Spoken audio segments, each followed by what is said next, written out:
What's going on, everybody? My name is Critic, and welcome back to my ARK Hardcore playthrough, where we're playing through the island on Hardcore.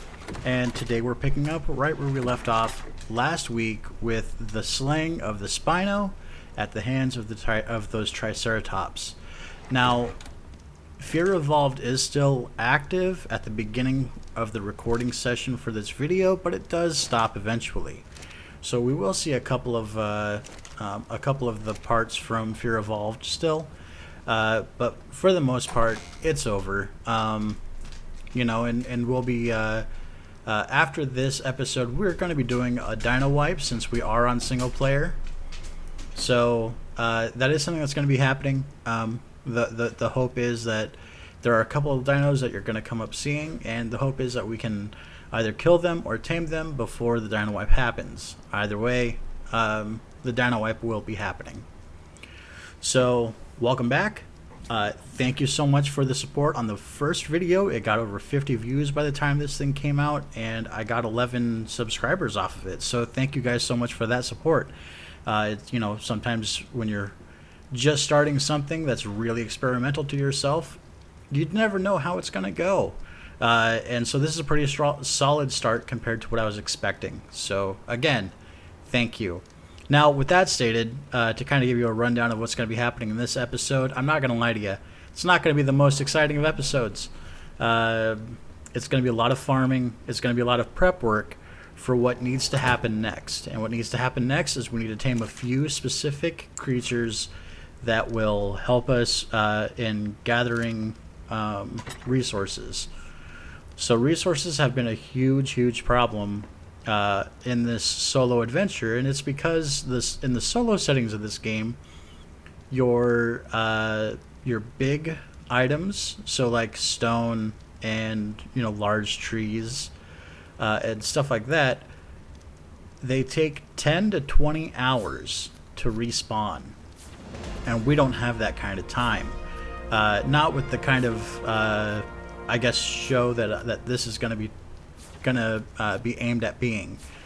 So I did adjust the rates to have I adjusted the rates to try to have the stone spawn in a little bit faster, and you'll see it'll be much later in this episode where you'll see me actually fix what I did, and I'll explain then what I did and why. Yeah.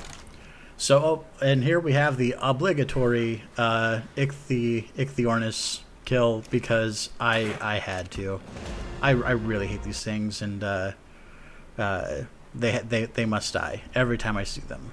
So I did this part off stream or off camera because I forgot to hit record, but I made the Pteranodon saddle, and I did craft a raft.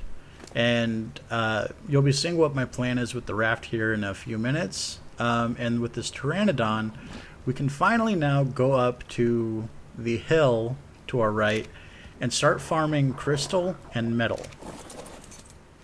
So that's going to be a huge part of like the grindiness. Now, I will show you the path that I take to get up there, but it's not going to be a recurring thing. I mean, don't get me wrong.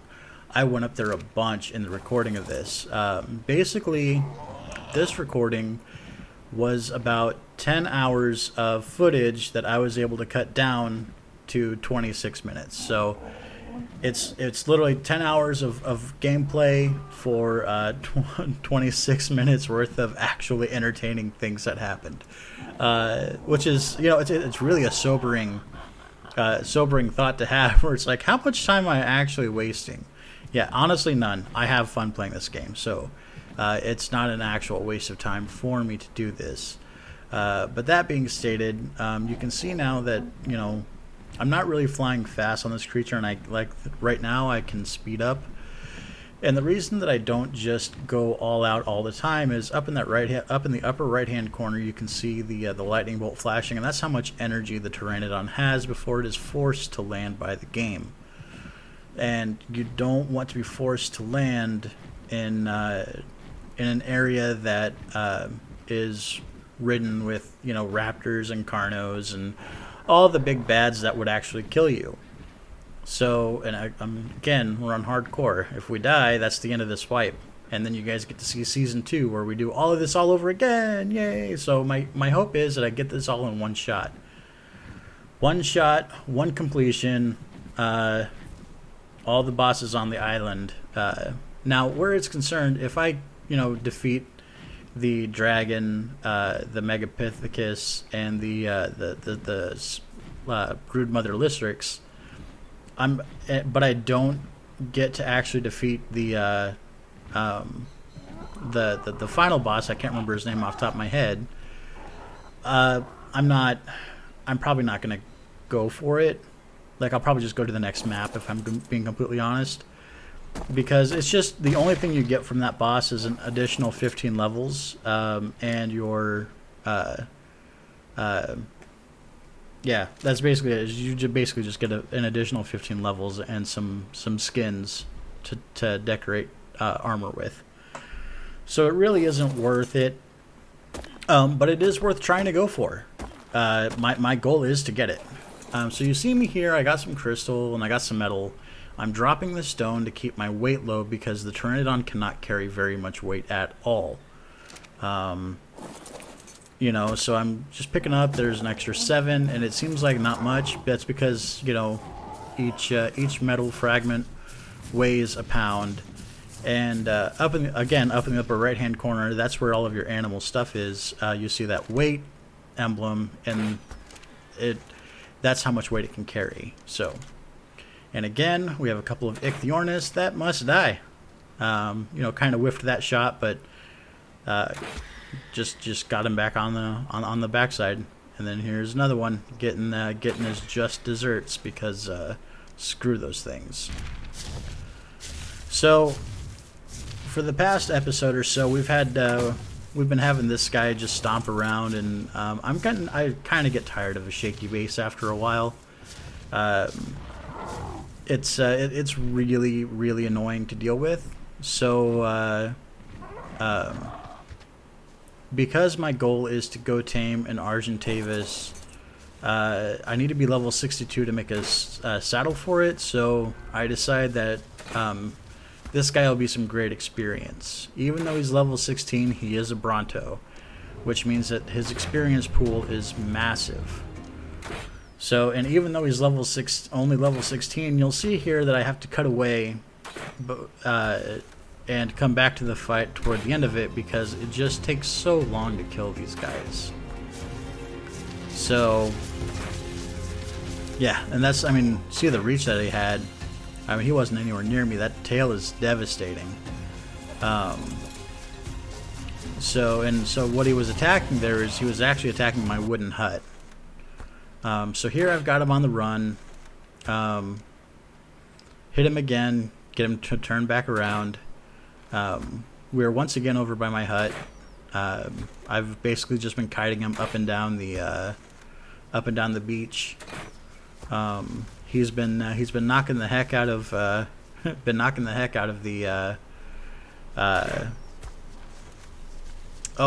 the thing that I tamed. There you go, the Moss Chops. So he's been knocking the heck out of the Moss Chops. The Moss Chops is running for dear life because Wi-Fi'd anything. So I've basically got this thing whittled down, and there we go, the final kill. And so I went back and I was able to catch up with my Moss Chops, and I went ahead and got the 12 prime meat, 14 prime meat from it. So it was worth it. It was definitely worth it to kill that thing, and again, no more shaky base, so all is well on that front. Did have to grab some materials and start repairing. It was to be expected. Luckily, it doesn't take a whole lot to repair stuff in this game, so yep. So we're just you can't just hit E on the door, but everything else is pretty standard. Luckily, the stuff on the inside does not get damaged. It's only the stuff on the outside, so that was really lucky. It's kind of cool that they have that. When I first started playing, that was not the case. When I first started playing, if if a large creature was attacking your base and it was swiping, it basically swiped everything through the wall. So it worked out for the best. And go back here, and I repair this raft real quick. So again, back up here, and so this is what's known as a basically it's an experience note. That's the storyline. That's where the storyline of ARK comes from. Is those I forget what they're called off the top of my head. But that is the storyline. You basically collect all of those, and it'll tell you what happened on the island before you got there. Like why are all these ruins all the way all around, and where do you have to go to basically get off the island. So now I'm skipping forward. We're going to go ahead and do the get to this raft. What I'm doing now is I'm actually sinking foundations into the raft. And what that does is it allows the foundations to actually be flush with the deck of the raft. And so this way, when you're trying to board the raft, you're not actually you're not having to jump, or you're not having to create ramps or anything, because that's how other creatures will be able to get onto the raft while you're driving it. So this way it just looks nicer, it's easier to mount, and ultimately it's just it's a better way of doing it. Now what I'm doing here is I'm actually struggling. I didn't actually want the foundations to be that flush. I wanted them just a half step above, but I decided to say screw it, I'm not going to mess with it.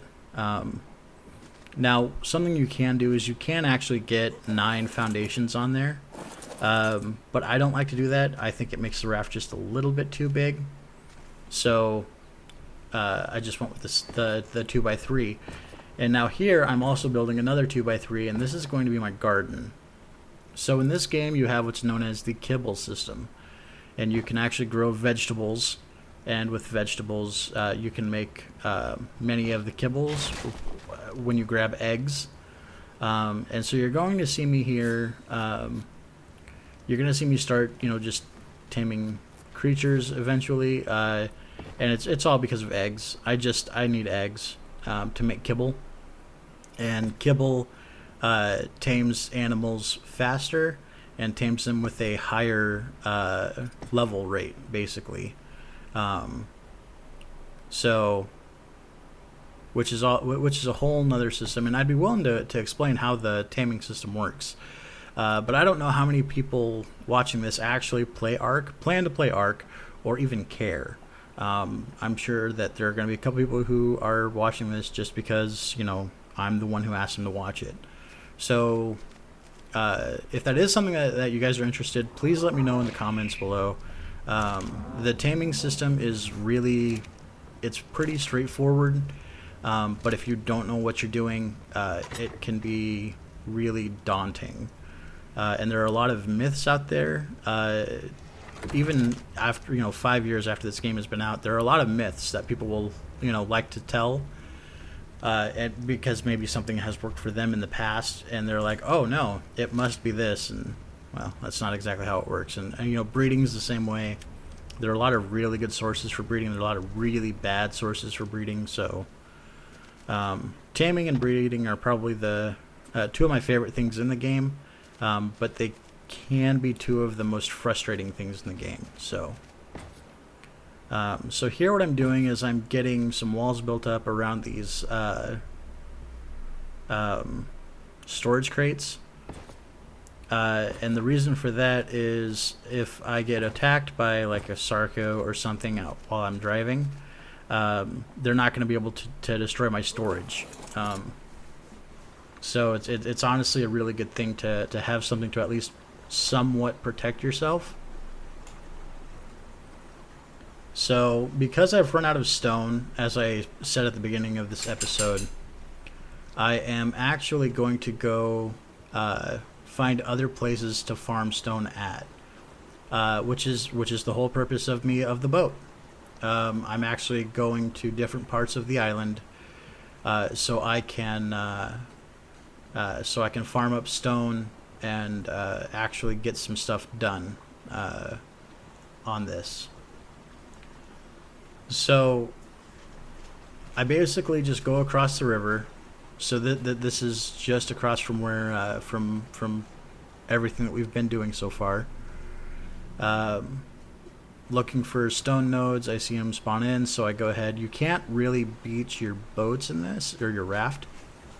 So that's a really big positive about some of the systems in this game. Is it is pretty tough to actually beach yourself on it. So I go ahead and break a couple of these stones. And I thought there was an extra stone in here, so I go ahead and start swinging around. Obviously I was wrong, so but then I see the Sarco. Now on the land, Sarcos are really, really slow, exceedingly slow. Like, you can tame them on foot, but in the water, they're one of the fastest swimmers that you can tame.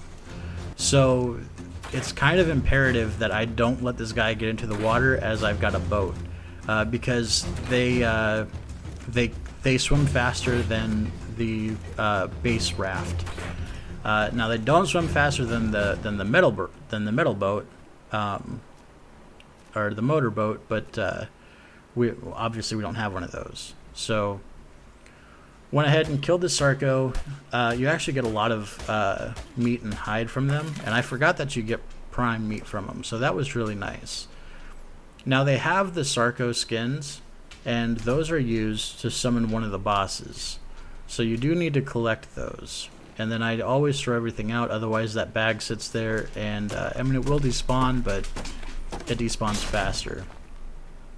Now I actually did this event, or went down this long enough that I actually broke 2 metal axes, and almost completely filled up that storage chest. So now here we are. Here's where I'm actually adjusting the resource spawn period to 0.075 the time, because this is after I found out that it takes 10 to 20 hours for this stuff to respawn. So once I did that, I farmed up some more, but then I decided to go look for a place to build a more permanent base, and I went to one of my favorite spots. Now this is what's referred to as Giga Mountain. So there's an animal there's a creature on this game that's called the Gigantosaurus, or the Giga for short. And up here on the left, you'll see it in just a second as I turn. Here we go. I swear I'm gonna turn any second here. Any second.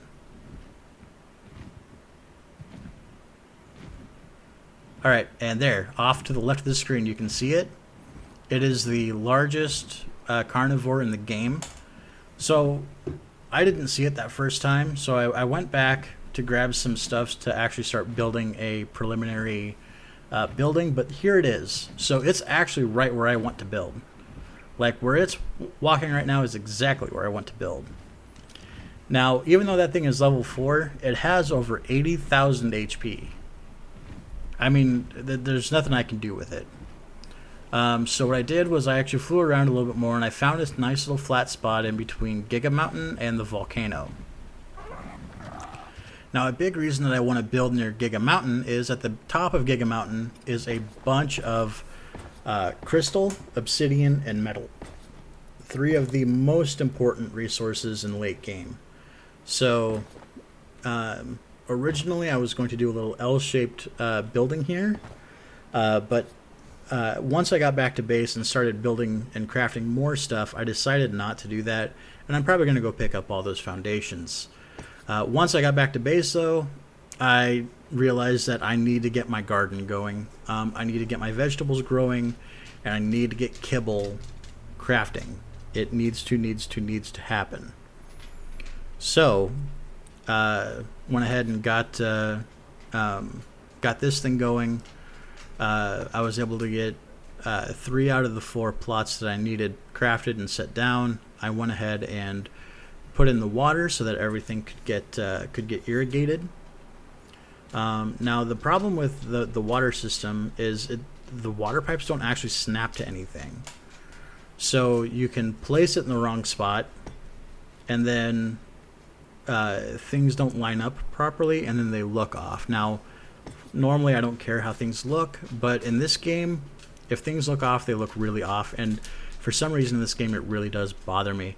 So I went ahead and picked all this stuff up before it sat for too long and I had to destroy it, and I actually centered everything and got it to where it not only looks good, but is very functional.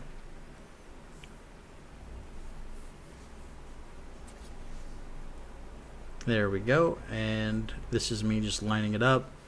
And this is kind of what you have to do, is just line it up to the bottom of the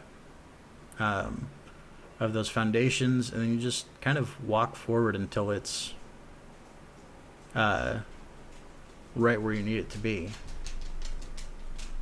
And you can see that you can't really see where it's at under that stone. Metal floors are actually are so much easier to place this stuff in because you don't have all that texture, and it's all flat, and so the pipes just barely hang up above it, so you can actually see where it's going. Stone, unfortunately, is not that way, but it only took me 2 tries. I got it on the 2nd try, so get the spigots in.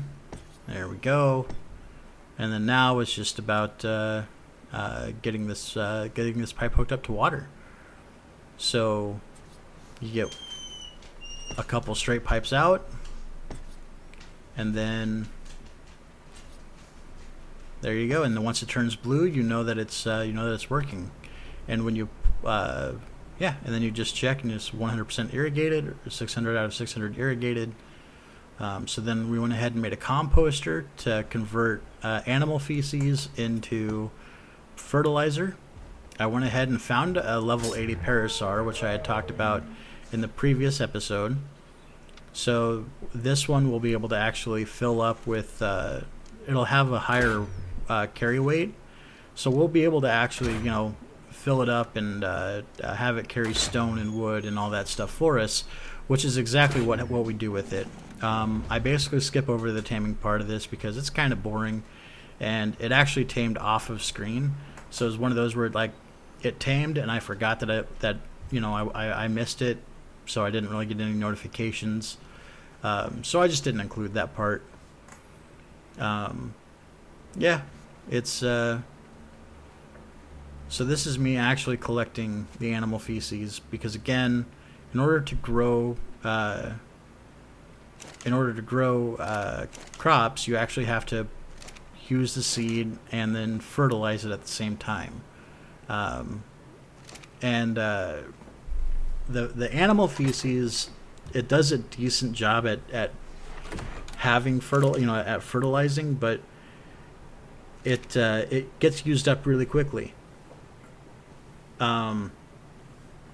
So it's definitely nowhere near as effective as using actual fertilizer.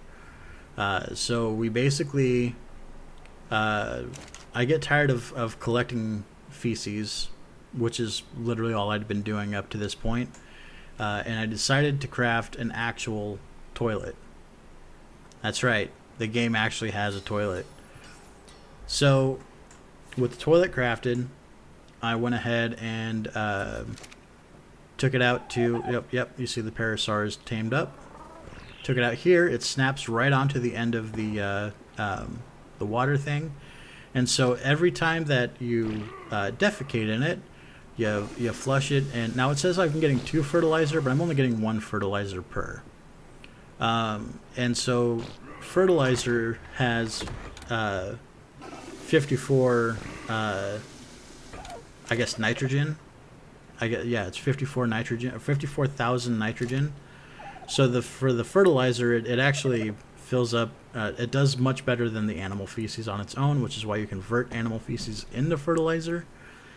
But once you have a toilet, and you can just continually defecate until you have enough fertilizer and even more fertilizer than you need, which is what happened here.